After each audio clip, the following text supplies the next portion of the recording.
అందరికీ నమస్కారం అండి. ఎలా ఉన్నారు అందరూ? మనం అందరం బాగుండాలని కోరుకుంటూ మన లైఫ్ టైల్స్కి స్వాగతం చెప్దాం. ఈరోజు మన కథ మహిమగల అద్దం. మీకు అందరికీ కథ నచ్చితే లైక్ చేయండి.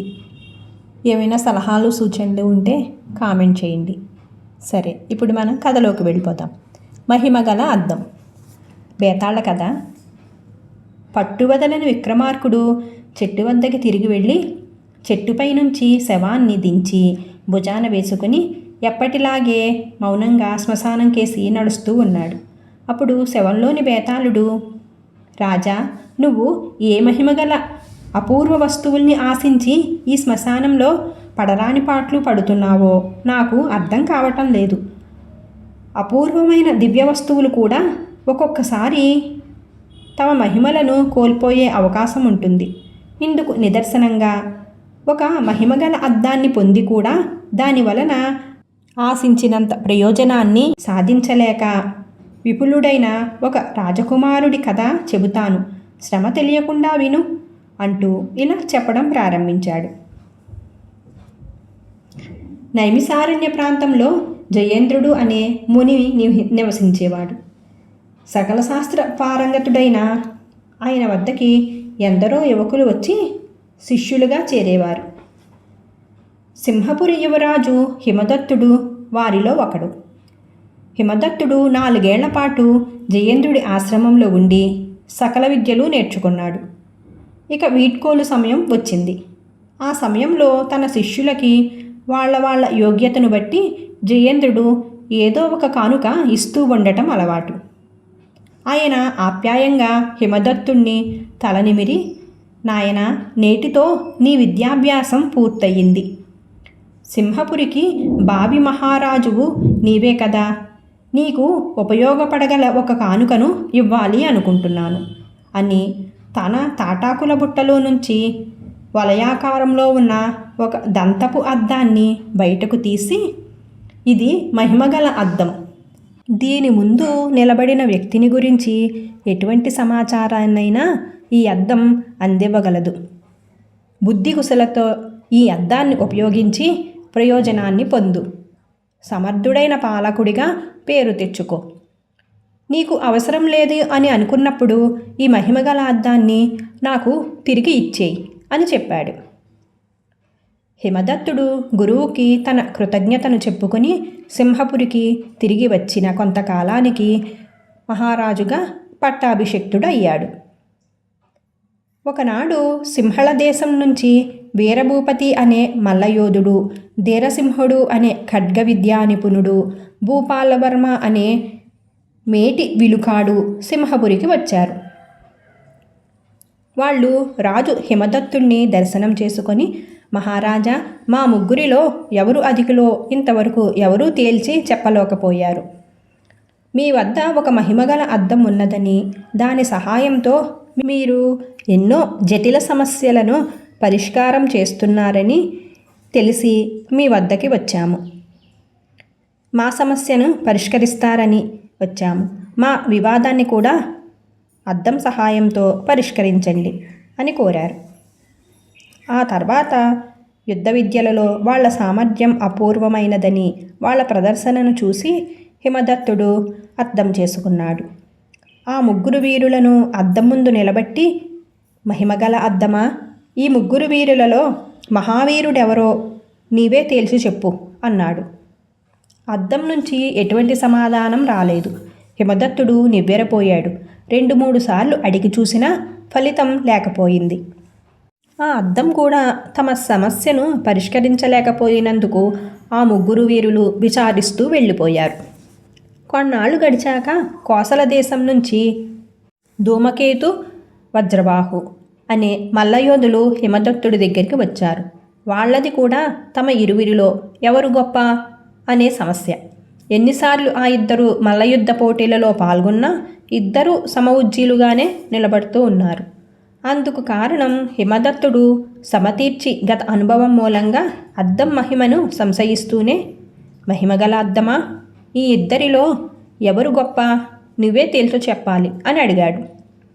మరుక్షణం అద్దం నుంచి వజ్రబాహు అన్న సమాధానం వచ్చింది. అద్దం తన మహిమను కోల్పోనందుకు ఆనందపడుతూ హిమదత్తుడు, వజ్రబాహు ధూమకేతు కంటే ఏ విధంగా ఎక్కువ గొప్ప అని అడిగాడు. ఒక మాంత్రికుడు ఇచ్చిన తాయెత్తును భుజానికి కట్టుకోవటం వల్ల ధూమకేతుకు మల్లయుద్ధ పోటీలలో అపజయం అన్నది లేకుండా పోయింది అని అద్దం జవాబు చెప్పింది. ఆ మాటలు వింటూనే అద్దం ముందు నిలబడి ఉన్న ధూమకేతు మొహం వెలవెలపోయింది. వజ్రబాహు కోపంతో పళ్ళు నూరి ధూమకేతు భుజానికి కట్టుకుని ఉన్న తాయెత్తును ఊడబీకి దూరంగా విసిరేశాడు. అప్పటికప్పుడే వజ్రబాహు ధూమకేతుల మధ్య మల్లయుద్ధం పోటీ ఏర్పాటు చేశాడు మహారాజు హిమదత్తుడు. అద్దం మాటలు అక్షరాలా నిజమని నిరూపిస్తూ వజ్రబాహు తన వజ్రఘాతాల వంటి పిడిగుద్దులతో ధూమకేతును నిమిషాలలోనే మట్టి కరిపించాడు. రత్నగిరి, వజ్రగిరి అనేవి సింహపురికి ఇరుగు పొరుగున ఉన్న సామంత రాజ్యాలు. రత్నగిరి రాకుమార్తె విజయమాధవి, వజ్రగిరి రాకుమార్తె పూర్ణబిందు.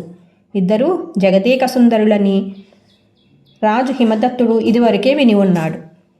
వారిరువురి చిత్రపటాలను తెప్పించి చూశాడు. అందచందాల్లో ఎవరు ప్రత్యేకత వారిదే. అందువల్ల హిమదత్తుడు ఇద్దరిలో ఎవరు అందగత్తో తేల్చుకోలేకపోయాడు. చివరకు హిమదత్తుడు వారి తల్లిదండ్రులను కుమార్తెలతో పాటు సింహపురికి రావలసిందిగా ఆహ్వానం పంపించాడు. మర్నాటికల్లా సామంతరాజులిద్దరూ తమ కుమార్తెలతో సింహపురికి వచ్చారు. హిమదత్తుడు వారికి రాజప్రాసాదంలోనే విడుదు ఏర్పాటు చేసి ఒకనాటి ఉదయం సామంతరాజులను కలుసుకొని, మీరు నా మాట మన్నించి వచ్చినందుకు కృతజ్ఞుణ్ణి. మిమ్మల్ని ఆహ్వానించిన కారణం ఇదివరకే మీరు ఊహించి ఉంటారు. యువరాణులు విజయమాధవి, పూర్ణబిందులలో ఎవరూ ఎక్కువ సౌందర్యవతో నేను చిత్రపటాలను చూసి నిర్ణయించుకోలేకపోయాను. యువరాణులిద్దరూ నా ఎదుటే ఉన్నా ఇప్పుడు నేనే నిర్ణయానికి రాలేకపోతున్నాను. ఇందువల్ల ఈ సమస్యను పరిష్కరించే బాధ్యతను నా మహిమగల అద్దానికి అప్పచెబుతున్నాను. యువరాణులిద్దరూ అద్దం ముందు నిలబడితే అద్దం ఎవరు ఎక్కువ సౌందర్యరాశో ఇట్టే తేల్చేస్తుంది అని చెప్పాడు. పూర్ణబిందు వెంటనే తానీ పోటీకి సిద్ధం అన్నట్లుగా మహిమగల అద్దం ముందు నిలబడింది. కానీ విజయమాధవి చిన్నగా నవ్వి, యువకుడైన రాజుగారు అందుడని నాకు ఇప్పుడే తెలిసింది. అలాంటి వాళ్లను పెళ్లి చేసుకోవటం నాకు ఇష్టం లేదు. కాబట్టి సౌందర్య నిరూపణకు నేను అద్దం ముందు నిలబడను అని చెప్పింది. సలక్షణంగా నవమన్మధుడిలా ఉన్న హిమదత్తుణ్ణి తన కుమార్తె అందుడు అన్నందుకు ఆయన తన కుమార్తెకు ఎలాంటి శిక్ష విధిస్తాడోనని విజయమాధవి తండ్రి భయంతో వణికిపోయాడు. కానీ హిమదత్తుడు విజయమాధవి మాటలకి మొదట కొంచెం కోపం వచ్చినా కొద్దిసేపటికి ఏదో అర్థమైనట్లుగా చిరునవ్వు నవ్వుకుంటూ విజయమాధవి తండ్రితో, నాకు మీ కుమార్తె నచ్చింది. ఆమెకు నేను కూడా నచ్చిన పక్షంలో వెంటనే వివాహానికి ముహూర్తం పెట్టించండి అని చెప్పాడు. హిమదత్తుడి నిర్ణయం రాకుమార్తెల తండ్రులతో పాటు అక్కడ ఉన్న రాజోద్యోగులను కూడా చాలా ఆశ్చర్యపరిచింది. తర్వాత కొద్ది రోజులలోనే హిమదత్తుడు విజయమాధవిల వివాహం వైభవంగా జరిగింది. అలా ఒక నెల గడిచాక ఒకరోజు రాజభవనంలోని కాపలాభటుడు భద్రుడు అనేవాడు విజయమాధవి నగల పెట్టి మీద ఉన్న చంద్రహారాన్ని దొంగిలించి ఉద్యానవనంలోని అశోక వృక్షం త్వరలో దాచాడు. దొంగతనం విషయం సద్దుమణిగాక దానిని ఇంటికి తీసుకుపోదామని వాడి ఆలోచన. అయితే భద్రుడు హారాన్ని చెట్టు త్వరలో దాచటం మల్లిక అనే దాసి చూసింది. భద్రుడు అక్కడి నుంచి వెళ్ళిపోగానే ఆ హారాన్ని ఆ మల్లిక తీసుకుని ఇంటికి దారి పట్టింది. ఆ తర్వాత కొంతసేపటికి రాణి విజయమాధవి చంద్రహారం కనబడకపోవటంతో ఆ సంగతి భర్తకు చెప్పింది. హిమదత్తుడు ఆ హారాన్ని దొంగిలించిన వాళ్ళు అంతఃపుర దాసీలో లేక కాపలాభటులో అయి ఉంటారని ఊహించి వాళ్ళందరినీ పిలిపించి అద్దం ముందు ఒక్కొక్కరిని నడవమని ఆజ్ఞాపించాడు. మహిమగల అద్దమా, నీ ముందు నడిచిపోయే వారిలో చంద్రహారం దొంగతనం ఎవరు చేశారో చెప్పు అని అన్నాడు. భటులు దాసీలు నిలబడిన వరస నెమ్మదిగా అద్దం ముందు నుంచి కదులుతూ ఉంది. మల్లిక తెలివిగా భద్రుడికి వెనకగా నిలబడింది. తన వంతు వచ్చేసరికి భద్రుడిని ముచ్చెమటలు పట్టాయి. అంతలో అద్దం భద్రుడే దొంగ అని చెప్పింది. అది విని మల్లిక అమ్మయ్య గండం గడిచింది అన్నట్లుగా గుండెల మీద చెయ్యి వేసుకోవటం విజయమాధవి కంటపడింది. ఆమె వెంటనే మల్లికను కూడా బంధించమని భటులను ఆజ్ఞాపించింది. ఇదేమిటి మాధవి, హారం దొంగ భద్రుడని అద్దం చెప్పింది కదా, మల్లికను ఎందుకు బంధించటం అని అడిగాడు హిమదత్తుడు. ఇందులో మల్లిక ప్రమేయం కూడా ఉందని నా అనుమానం అని చెప్పింది విజయమాధవి. అప్పుడు హిమదత్తుడు గట్టిగా గద్దించి ప్రశ్నించిన తర్వాత మల్లిక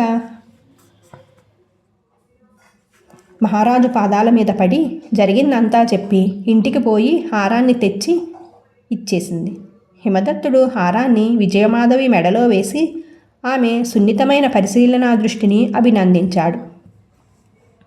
తర్వాత హిమదత్తుడు కొంతసేపు మౌనంగా ఉండి, ఈ మహిమగల అద్దం వల్ల మేలుతో పాటు కీడు కూడా జరిగే అవకాశం ఉంది. దీని ప్రయోజనం పరిమితమని ఇప్పటికే రుజువయ్యింది. దీన్ని ఈరోజే మా గురువుగారికి తిరిగి ఇచ్చి ఆయన ఆశీర్వాదం తీసుకుని వస్తాను అని అన్నాడు. బేతాళుడు ఈ కథ చెప్పి, రాజా, ముని జయేంద్రుడు హిమదత్తుడికిచ్చిన మహిమగల అద్దం కొన్ని సందర్భాలలో సమాధానం చెప్పలేకపోవటం, దాని మహిమ విషయంలో సందేహం కలుగుతూ ఉంది. 3 వీరులలో ఎవరు గొప్పో తేల్చి చెప్పలేకపోవటంలో విఫలమైంది అద్దం. అయితే మల్లయుద్ధ వీరుల వజ్రబాహు ధూమకేతుల విషయంలో వీరుడెవరో నిర్ణయించి అద్దం తన మహిమను చాటుకోవడం చిత్రంగా ఉంది.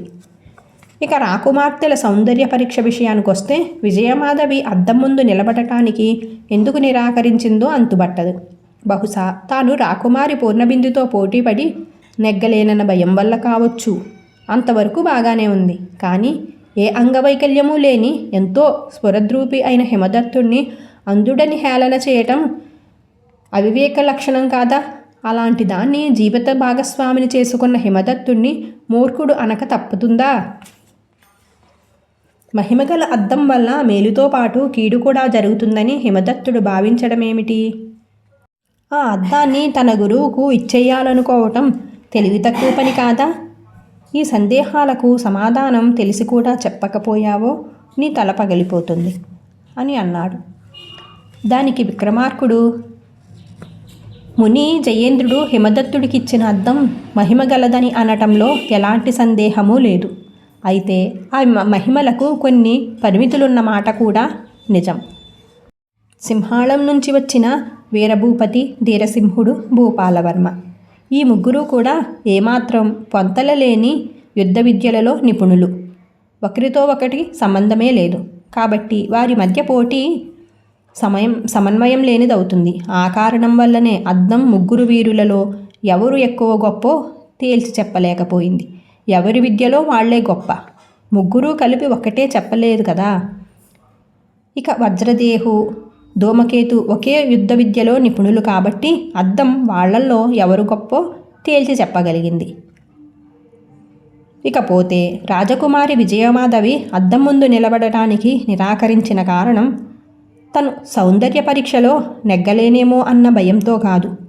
వధువులు ఎదురుగా నిలబడి ఉండగా వాళ్ల సౌందర్యాన్ని నిర్ణయించే బాధ్యతను హిమదత్తుడు అద్దానికి అప్పగించటం ఆమెకు నచ్చలేదు.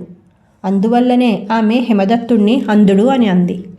ఆ మాటల వెనుక ఉన్న వాస్తవాన్ని గ్రహించిన హిమదత్తుడు ఆమెనే పెళ్లి చేసుకున్నాడు.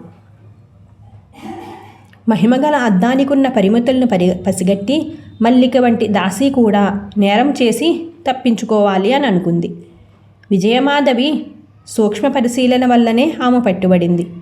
ఇది గ్రహించే హిమదత్తుడు అద్దం వల్ల ఒక్కొక్కసారి అనర్థాలు కూడా జరిగే అవకాశం ఉన్నదని భావించాడు.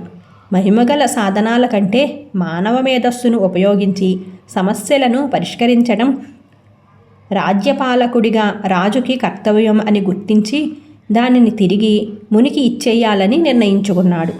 ఇది ఎంతో సముచితమైన నిర్ణయం. ఇందులో హిమదత్తుడి వైఫల్యం అంటూ ఏమీ లేదు అని అన్నాడు. రాజుకు ఈ విధంగా మౌనభంగం కలగగానే బేతాళుడు శవంతో సహా మాయమై తిరిగి చెట్టెక్కాడు. కథ సుఖాంతం. ఫ్రెండ్స్, మన కథను లైక్ చేయండి, కామెంట్ చేయండి. Thank you.